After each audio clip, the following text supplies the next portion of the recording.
السلام عليكم ورحمة الله وبركاته. ازيكم عاملين ايه؟ اتمنى يا رب تكونوا بألف خير وصحة وسعادة. معاكم المفسرة أميرة سيد.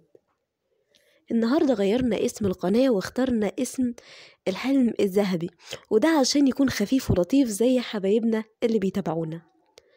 قبل اي حاجة ما تنسوش تعملوا لايك للفيديو واشتراك للقناة وتفعلوا زر الجرس عشان يوصل لكم كل جديد. أول درس في تفسير الأحلام هو إزاي بنفسر. فمثلا وسائل الاتصال بأنواعها بتدل على إيه؟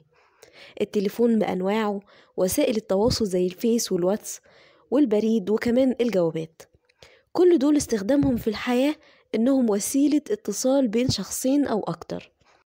كذلك هم في المنام وسائل اتصال، ممكن ارتباط وممكن صداقة جديدة.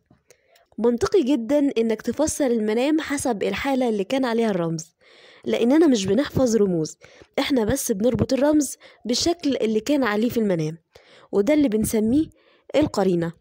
مثال: لو لقيت تليفونك مكسور فده معناه انقطاع تواصل بينك وبين حد مقرب جدا. طب لو لقيت تليفون جديد فده معناه دخولك في علاقة جديدة وممكن ارتباط أو صداقة.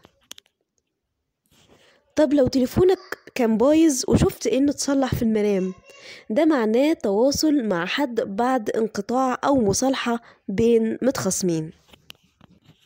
وبكده نكون انتهينا من فيديو النهاردة. اشوفكم على خير وبخير، والسلام عليكم ورحمة الله وبركاته.